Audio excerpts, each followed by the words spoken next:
Ada satu kisah dalam sejarah musik Indonesia yang hampir tidak pernah diceritakan. Sebuah kisah tentang sebuah lagu yang hampir saja menjadi suara sebuah bangsa. Bayangkan Indonesia pada masa itu. Negeri ini belum merdeka, namun semangat kebangsaan mulai tumbuh di mana-mana. Di tengah suasana itulah, diadakan sebuah sayembara besar. Tujuannya hanya satu, mencari sebuah lagu. Bukan sekadar lagu biasa, tetapi lagu yang kelak akan dinyanyikan oleh seluruh rakyat Indonesia. Para komponis dari berbagai daerah ikut serta. Mereka menulis lagu terbaik mereka, mengirimkan karya dengan harapan yang sama, bahwa mungkin lagu mereka lah yang akan menjadi lagu kebangsaan. Di antara mereka, ada seorang guru dari tanah Batak. Ia bukan tokoh besar, ia bukan orang terkenal, hanya seorang guru sederhana yang mencintai musik dan mencintai tanah airnya. Dengan penuh semangat nasionalisme, ia menulis sebuah lagu, judulnya Oh Indonesiaku. Sebuah lagu yang lahir dari harapan, dari mimpi tentang sebuah bangsa yang merdeka. Namun ketika keputusan akhirnya diumumkan, sejarah memilih nama lain. Lagu yang terpilih adalah Indonesia Raya. Penciptanya adalah Wage Rudolf Supratman. Dan sejak saat itu, seluruh bangsa Indonesia menyanyikan lagu tersebut. Namun, sangat sedikit yang mengetahui bahwa di balik sejarah itu, ada seorang komponis lain yang hampir saja ikut menentukan suara bangsa ini. Namun kisahnya tidak berhenti di sana. Ia tidak membuang lagu yang telah ia tulis. Ia tidak melupakan mimpinya. Ia justru melakukan sesuatu yang sangat menarik. Ia mengambil lagu yang kalah itu dan mengubahnya. Ia mengubah lagu tentang Indonesia menjadi lagu tentang tanah Batak. Dan dari situlah lahir sebuah lagu yang kemudian menggema di seluruh tanah Batak. Oh tanah Batak. Namun, ironi sejarah kembali terjadi. Banyak orang mengenal lagu-lagunya, banyak orang menyanyikannya, tetapi sangat sedikit yang tahu siapa penciptanya. Padahal dari tangannya lahir ratusan lagu. Lagu perjuangan, lagu cinta, lagu tentang tanah leluhur.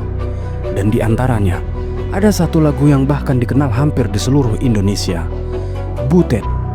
Namun ketika lagu itu dinyanyikan, jarang sekali orang bertanya, siapa yang menciptakannya? Nama itu adalah S.Dis, Guru Sidik Sitompul, seorang komponis dari desa kecil di Tapanuli yang lagunya hidup di mana-mana, tetapi namanya hampir hilang dari ingatan. Dan inilah kisah tentang seorang seniman yang menciptakan musik bagi generasinya, namun hampir dilupakan oleh sejarah. Kisah seorang guru dari tanah Batak yang hampir menulis suara sebuah bangsa.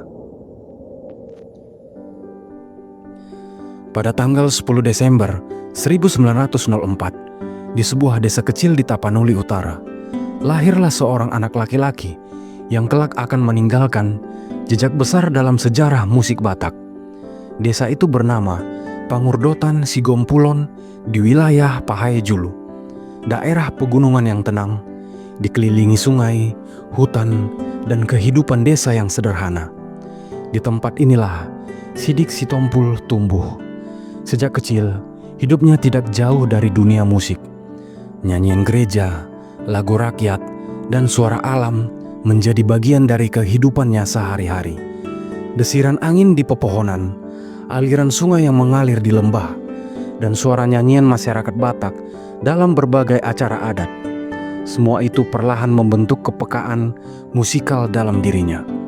Kelak, hampir semua lagu yang ia ciptakan lahir dari pengalaman nyata, dari kehidupan yang benar-benar ia lihat, ia dengar, dan ia rasakan sendiri.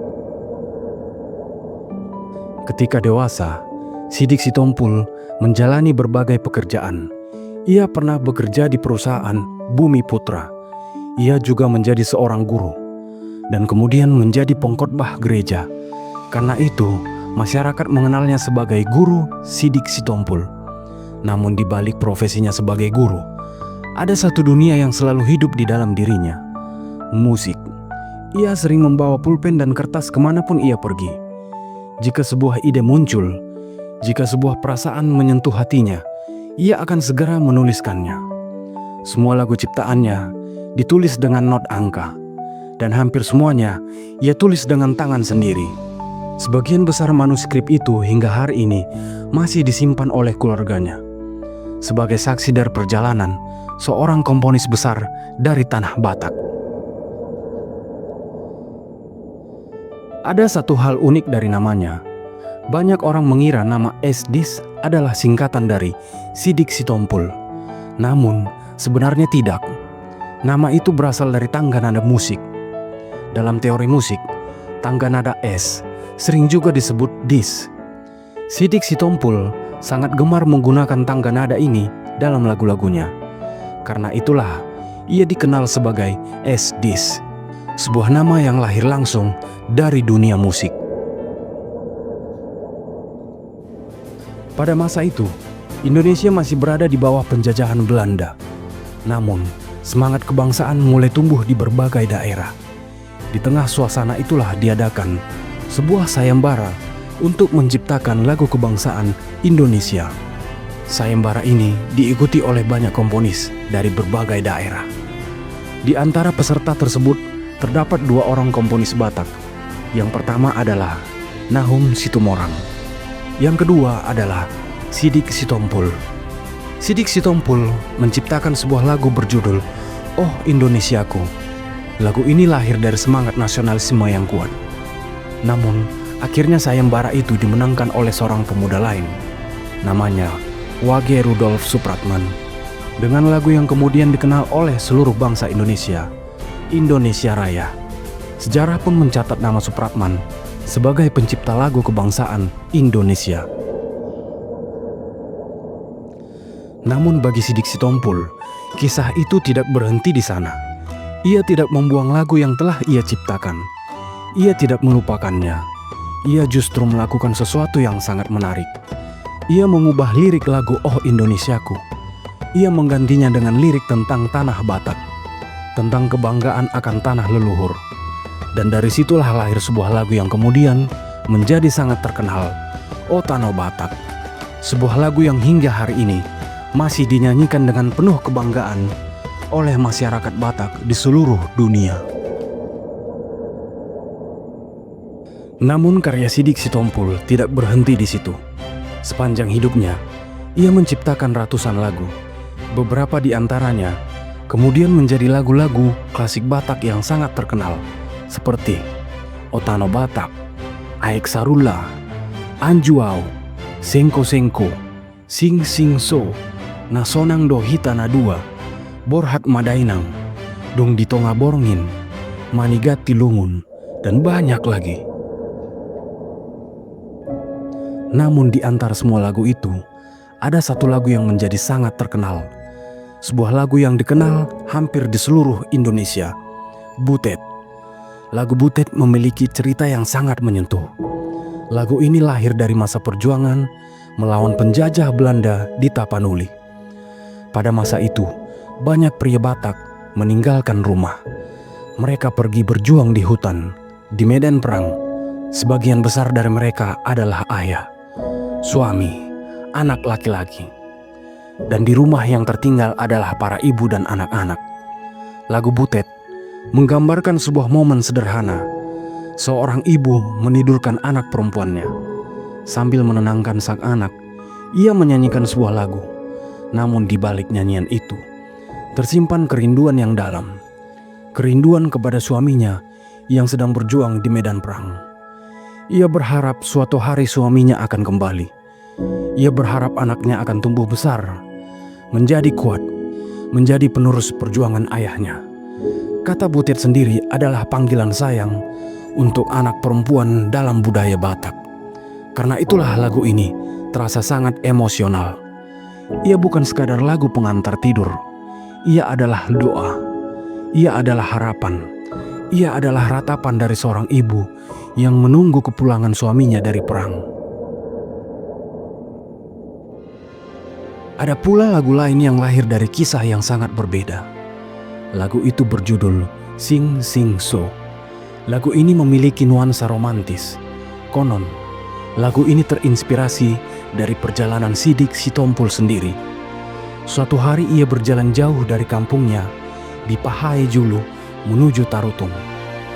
Tujuannya untuk menemui seorang perempuan yang ia cintai. Namanya Loisa Huta Barat. Sepanjang perjalanan, ia mendengar suara angin yang berdesir kencang di pepohonan. Suara itu terdengar seperti sing sing so. Dari suara angin itulah lahir inspirasi lagu tersebut.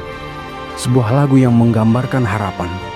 Harapan agar langkahnya dipercepat, agar ia segera sampai, agar ia bisa bertemu dengan perempuan yang ia cintai. Dan akhirnya Loisa Huta Barat benar-benar menjadi istrinya. Cerita lain datang dari lagu Aek Sarula. Suatu hari, Sidik Sitompul pergi memancing di sebuah sungai kecil. Ia menunggu lama, namun tidak ada ikan yang datang. Alih-alih pulang dengan kecewa, ia justru mengambil pulpen dan kertas. Ia mulai menulis lirik. Ia membayangkan seolah-olah ia sedang berbicara dengan sungai Sarula. Setelah pulang ke rumah, lagu itu kemudian disempurnakan dengan iringan musik. Dan lahirlah lagu Aek Sarula. Sepanjang hidupnya, Sidik Sitompul terus menciptakan lagu. Ia menulis tentang cinta, tentang alam, tentang kehidupan, tentang perjuangan. Ia juga menciptakan lagu perjuangan berjudul 10 November tahun 45 yang menggambarkan pertempuran di Surabaya. Pada bulan Juli tahun 1971, pemerintah Indonesia memberikan penghargaan kepadanya. Ia menerima Satya Lencana Kebudayaan. Penghargaan itu diberikan atas kontribusinya dalam menciptakan lagu perjuangan dan karya budaya. 3 tahun kemudian, pada tanggal 14 Oktober 1974, Sidik Sitompul meninggal dunia di Medan. Namun warisan musiknya tidak pernah mati. Nama Sidik Sitompul kemudian diabadikan sebagai nama jalan di Tarutung. Dan di kampung halamannya di Pahai Julu dibangun sebuah monumen. Namanya Monumen Sing Sing So. Sebuah penghormatan kepada komponis yang telah memberi begitu banyak bagi budaya Batak. Namun ada satu hal yang sangat ironis. Selama bertahun-tahun, banyak lagu ciptaan Esdis dinyanyikan oleh berbagai penyanyi. Sebagian bahkan tidak mencantumkan namanya. Ada yang menulisnya sebagai NN. Ada pula yang mengklaimnya sebagai ciptaan sendiri. Karena itu, keluarganya kemudian mendaftarkan karya-karya tersebut ke dalam hak kekayaan intelektual, agar sejarah tidak kehilangan nama penciptanya. Sejarah mungkin tidak selalu mengingat namanya, tetapi setiap kali lagu Butet dinyanyikan dan Otano Batak menggema di tanah Batak, sebenarnya ada satu nama yang terus hidup di dalam nada itu. Esdis, Guru Sidik Sitompul.